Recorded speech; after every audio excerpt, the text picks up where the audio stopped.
ज्यादा तो हम तोरा नाम उठाता रहे गुजरी का है तो पियावा के खाते का बाबा तारो हां अरे पैसा ले लीजिए आई हमरा फिर रुपया का पुरस्कार धन्य सोच भैया इस तरह के जयकार अरे नचनियों का पुरस्कार बा नचनियों का पुरस्कार आई इस तरह के जयकार बा क्या करे आई बड़ू का कर तारू जहिया जो एगो पियावा के लगे तो यही ना देखे कि तू लालका पहला बार में हरियार का पहला हां अरे वो बल मुआ के लगे हां वो बल मुआ के लगे भाई बल मुआ ना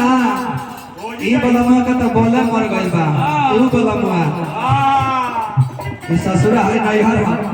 और ससुरा में जाने का हां वो जी जाई तो हरियर देख आई बुरकी का भाव लगाता का करे वो काफी जोर भला वाला किशन लड़का की याद रखना पड़ो फिर से मारो क्या करे जियो जियो आगे बढ़ो पानी पियो बाल्टी से लोटा से ना पियो अरे क्या करो तारू माया में दीना गुजरी माया में दीना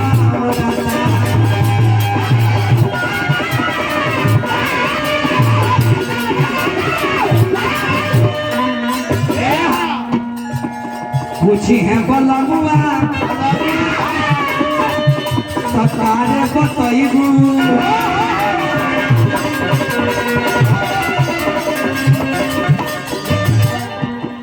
आई हमरा अच्छा बाबू 100 रुपया का पुरस्कार बा हां अरे तुरंत अजय देवगन के तरफ से आई इस तरह के जयकार बा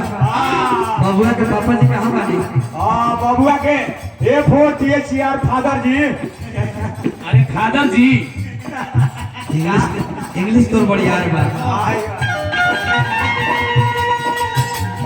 अरे पूछी है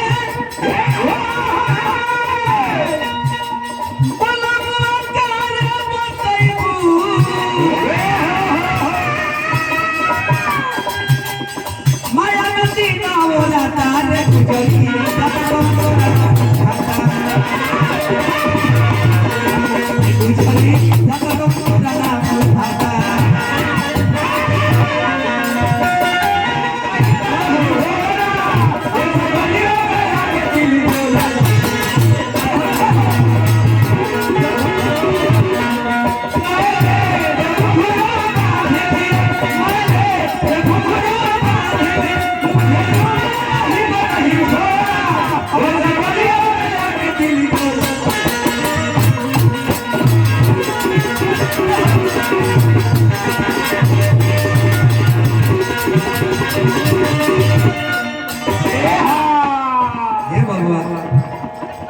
पैसा के तो बारिश हो गल अक्षय कुमार से हां है ना पूरा देह पर छिटका पड़ गई आई हमरा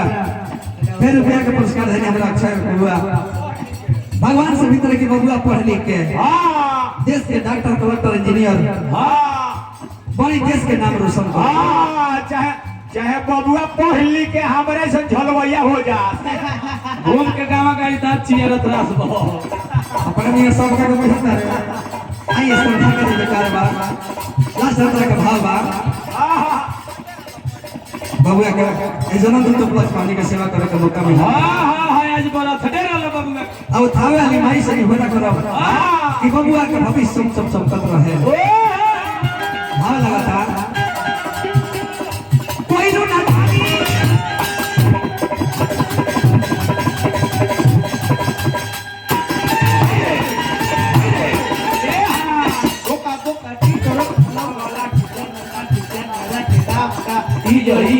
रही बाबा जी के घोड़ावा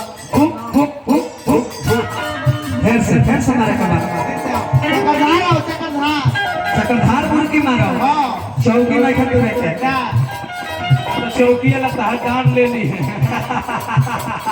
कोई लो ना कहानी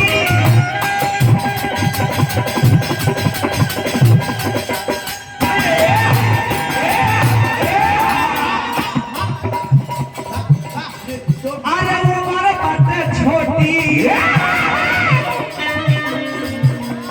आई हमारा अक्षय कुमार बबुआ का ये छोट भाई को 10 रुपया का पुरस्कार हो श्रद्धा के जय जयकार बा कोई ना दानी उम्र बा छोटी अब हमसे रास्ता आते थे ये गुजरी अब हमसे रास्ता आते थे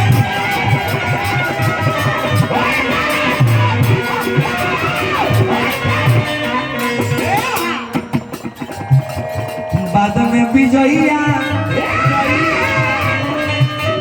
अरे लोग न सताई